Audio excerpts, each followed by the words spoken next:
आज सुबह सवेरे अमेरिका के पेंटागन की जानिब से एक रिपोर्ट आई है। रिपोर्ट में कहा गया है कि एक अनआइडेंटिफाइड ऑब्जेक्ट जो कि अलास्का के ऊपर घूम रहा था, अमेरिका की एयरफोर्स ने कार्रवाई करते हुए उसको मार गिराया है। यह अनप्रेसिडेंटेड सी खबर है। पिछले हफ्ते एक अमेरिका के ऊपर एक और बवाल इकट्ठा हुआ था जब चाइनीज स्पाई बलून जो था वो फजाओं में दिखा और अमेरिका की एयरफोर्स ने उसको भी मार गिराया। अब ये दूसरा अनआइडेंटिफाइड और अनमैन्ड जो था टारगेट था जिसको अमेरिका की एयरफोर्स ने कार्रवाई करते हुए मार गिराया है। नाजरीन ग्रामी, सबसे पहले इस खबर का प्रूफ देखते हैं जिसके अंदर पेंटागन क्या कहता है। Unidentified object shoot down over the Alaska bye US military, white house says. White house के जो स्पोक्स पर्सन है जिनका नाम जॉन किर्बी है, उन्होंने कहा है कि एक छोटी कार जितना एक ऑब्जेक्ट था और उसके बाद उसको टारगेट किया गया, मॉनिटर किया गया। और जॉन किर्बी ने अपनी प्रेस कॉन्फ्रेंस के अंदर यह भी कहा कि हमने पिछले 24 घंटों के दौरान उसको मॉनिटर किया। आप अंदाजा कीजिए कि किस तरीके से ये चीजें चल रही है।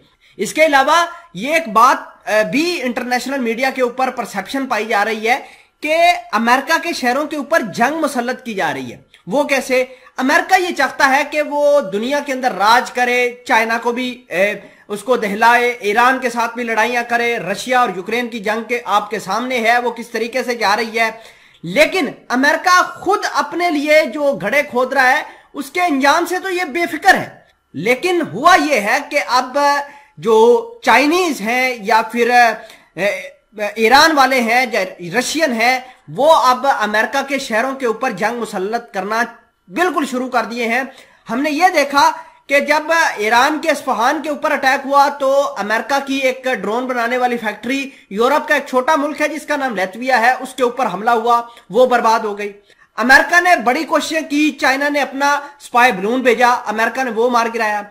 अब दोबारा एक अनआइडेंटिफाइड कार जितना बड़ा एक ऑब्जेक्ट था जिसको अमेरिका की एयरफोर्स ने मार गिराया। इतलात ये है कि अमेरिका के F-22 जो जहाज थे उन्होंने कार्रवाई करते हुए ये काम किया है।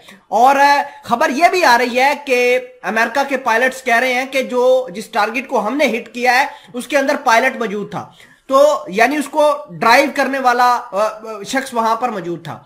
तो अमेरिका की जो समंदर के अंदर ये जो है वो टारगेट गिरा शूट डाउन होने के बाद।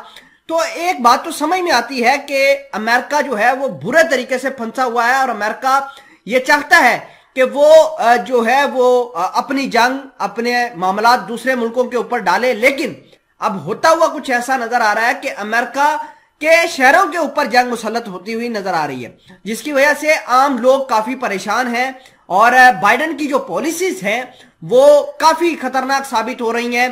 काफी इंटरनेशनल लेवल के ऊपर अमेरिका की फॉरेन पॉलिसी जो है स्क्वीज करती हुई जा रही है। हमने मिडल ईस्ट के अंदर देखा कि अमेरिका की पॉलिसी को बुरे तरीके से झटका लगा। ईरान और रशिया के मामलात को ये टैकल करने से कासिर रहे, ताइवान और चाइना के मामले को लेकर ये परेशान रहे और यूक्रेन रशिया के मामले को लेकर भी अमेरिका की जो रोल था वो एपैथेटिक और लाइफलेस नजर आया।